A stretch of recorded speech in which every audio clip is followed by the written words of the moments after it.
welcome to a new episode of Photography Behind the Scenes.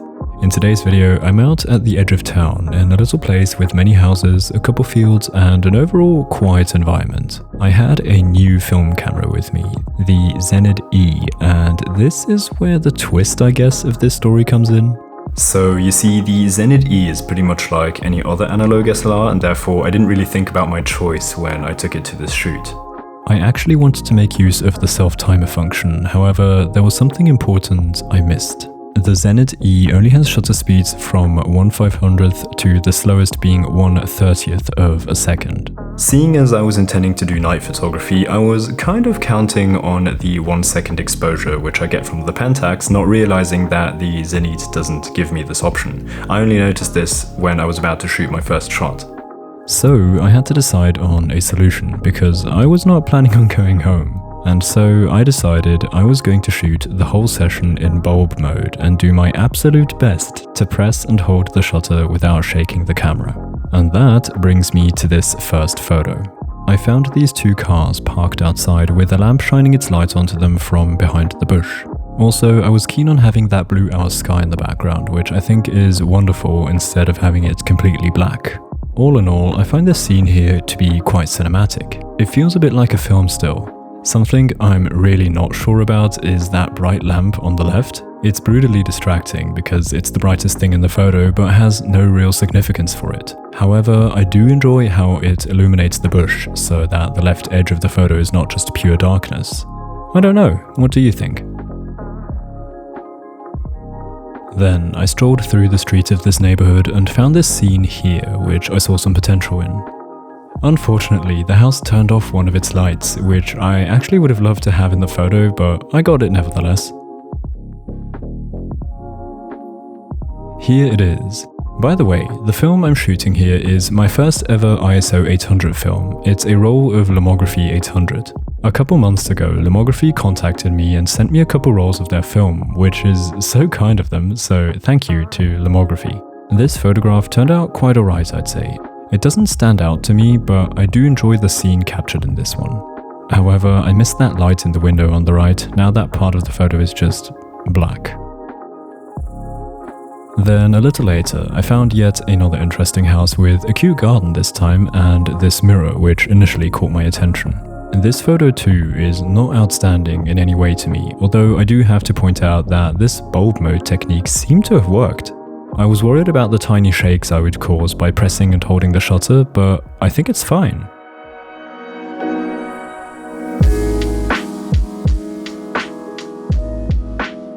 Next, I found another house with some cars parked beneath a wooden roof next to the road.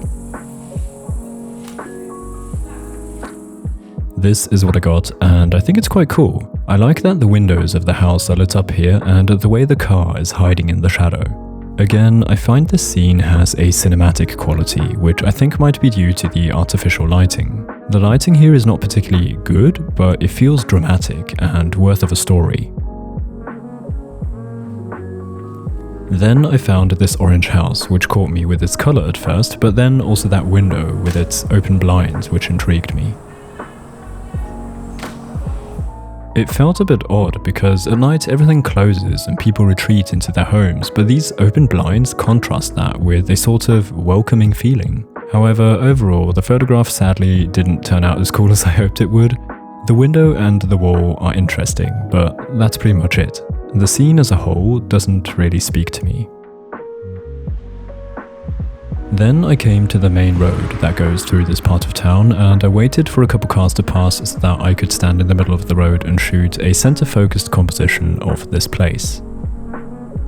This is the result. I like this one. I mean, I have a weak spot for these photos looking down a road, but apart from that bias of mine, I find the lighting pleasingly dramatic again, and that van sort of acts as a character in the scene. I wouldn't say subject, the photograph is not about the van, but it definitely has some importance in the composition.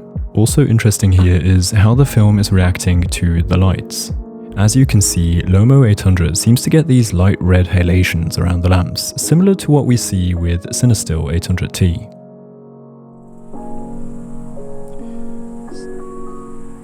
There is no way the stuff I've just been doing is gonna work out. I have no idea what this roll is gonna give me. I just did a 18-second exposure, just guessing that it might be 18 seconds. I tried with the Sony and it looked okay, but I don't know if the ISO on the digital camera and the ISO of the film actually act the same, so it's pretty much guessing. And yeah, I did the bulb mode just with my hand without a release cable. I'm pretty sure the image is going to be terrible, but I think I got a nice light trail. I am so curious on what this roll is going to give me. It's literally just black out there. So at the time of shooting, you can hear I was still very skeptical of shooting bulb mode without a release cable, but as we've seen so far, it actually didn't work too badly. This is that 18-second exposure. What I was trying to capture is the light trails from some passing cars and the silhouette of the mountain. You can see the light trails worked out nicely, however the silhouette could have been stronger. Maybe a 30-second exposure would have done it.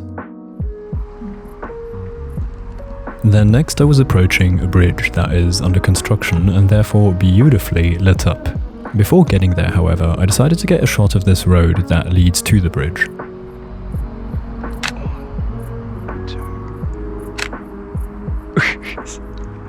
Oh man, this technique is just so wacky. I have no idea if this is working.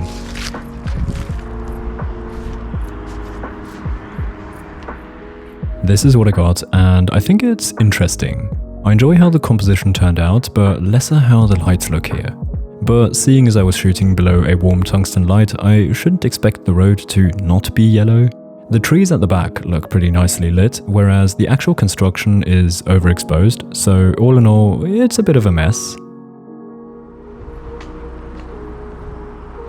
Then I walked to the bridge and decided to get a photo of the entrance here.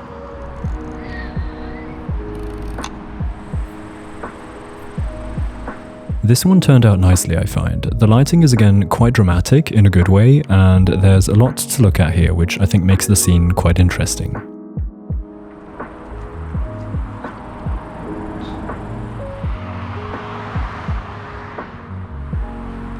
Then I crossed the bridge without finding anything I would like to shoot until I got off on the other side and decided to shoot the entrance on this side as well. 1, 2... I guess? This is the result, and I think it's pretty good. I love the bright lights, which add to the dramatic feeling. However, on the other hand, it makes the objects close to the lights so bright that I had to expose for them, which leaves the background completely black. Then I walked along the road and found another interesting scene. For some unexplainable reason, I do not have any footage of the making of this photograph. But anyway, I really enjoyed the lighting here. It definitely has that cinematic touch I was speaking of in some previous photos, but this one does it best, I think. I can't really explain what makes it so intriguing for me. Maybe it's the mixed colors, or maybe the contrast from the bright middle to the dark edges of the frame. So the next 3 photos were shot in a short time frame quite hectically, and therefore, unfortunately, I do not have any footage from the location. Again. The situation was as follows. I was at a bus stop on a long straight road waiting for my bus to come, which was scheduled to arrive in a couple minutes. It was raining and a bit windy, which just gave everything such a mood which I really wanted to capture. So I went onto the road and got this shot. Then I walked back a few steps and shot 2 more photos.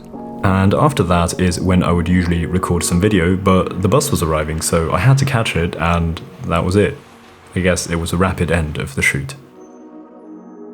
Anyway, the last 3 photos turned out beautifully, I find. I have photographed this road a lot, and these here are a fine addition to my collection, I suppose. The wet road strongly enhances the feeling of this photo, and the rain would have as well, but this was a 3-second exposure, therefore the rain is sadly not visible. I'm not sure which of the compositions I prefer. The first one has the better corners, I find, because the second and third feel a bit open in the bottom left and right, which counteracts the leading line of the road. But something I dislike in the first one is the emphasis on the bus stops, especially the sign on the left. It's like my eye is trying to let the road pull me into the center of the photo, but then comes that sign that distracts me from the direction. In the second and third photograph, the sign is much smaller and therefore doesn't have this effect. All in all, I'd conclude this by saying that these 3 are my favorites of the night. What are your thoughts? Do you have a different preference? Let me know in the comments, I'm curious to read about your perspective. Anyway, that's it for this week. I hope you enjoyed the video. Leave a like if you did, that'd be highly appreciated. Consider subscribing if you haven't yet, and I'll see you again next week in the next video. Until then, goodbye.